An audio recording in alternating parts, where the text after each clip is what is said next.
1 Samuel chapter 28.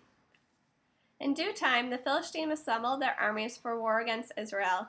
Achish told David, "You know, of course, that you and your men will join me in the army in battle." David answered Achish, "I see that you already know what your servant will do." Achish said to David, "For that answer, I am making you my personal bodyguard for life." Now Shemuel was dead. All Israel had mourned him and buried him in his city Ramah. Also, Shaul had expelled from the land those who tell the future by communicating with the dead or with a demonic spirit. The Philistines assembled. Then they went and pitched camp at Shunem, while Shaul gathered all Israel together and pitched camp at Gilboa. When Shaul saw the army of the Philistines, he became afraid. It struck terror in his heart. But when he consulted Adonai, Adonai didn't answer him, not by dreams, not by Urim, and not by prophets. Then Shaul said to his servants, "Try to find a woman who tells the future by communicating with the dead. I want to go and consult with her." His servants answered him, "Yes, there is a woman in Endor who tells the future by communicating with the dead." So Shaul disguised himself by wearing different clothing, went with 2 men, came to the woman by night, and said, "Tell me the future, please. Bring up from the dead person I named to you." The woman answered, "Here you know what Shaul did, how he expelled from the land those who tell the future by communicating with the dead or with a demonic spirit.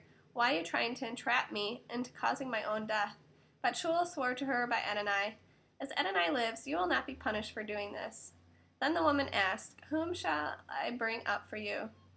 He said, "Bring up for me Shemuel." When the woman saw Shemuel, she let out a shriek. Then the woman said to Shaul, "Why have you deceived me? You yourself are Shaul." The king replied, "Don't be afraid. Just tell me what you see." The woman said to Shaul, "I see a godlike being coming up out of the earth." He asked her, "What does he look like?" She said, "An old man is coming up. He is wearing a cloak." Shaul realized it was Shemuel, so he bowed with his face to the ground and prostrated himself. Shemuel asked Shaul, "Why have you disturbed me and brought me up?" Shaul answered, "I'm very upset because the Philistines are making war against me, and God has left me and doesn't answer me anymore, neither by prophets nor by dreams. This is why I've called you, so that you can let me know what to do." Shemuel said, "Why ask me, if Adonai has left you and become your enemy? Adonai has done for himself what he foretold through me. Adonai has torn the kingdom out of your hands and given it to your fellow countryman David, because you didn't obey what Adonai said and execute his furious anger towards Amalek. That's why Adonai is doing this to you today. Adonai is giving Israel, as well as yourself, over into the power of the Philistines, and tomorrow you and your sons will be with me. Adonai will hand over Israel's army to the power of the Philistines." Shaul immediately fell full length on the ground and became terribly frightened because of what Shemuel had said. He had no strength left in him, for he had eaten nothing all that day and night. The woman approached Shaul, saw that he was panic-stricken, and said to him, "Here your servant listened to what you said. I put my life in my hands and did what you requested me to do. Now therefore, please, you listen to what your servant says. Let me put a little food in front of you.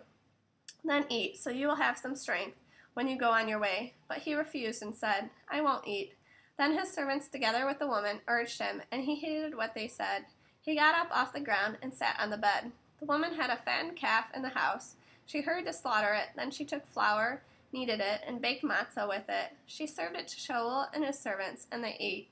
Afterwards they got up and they went away that night.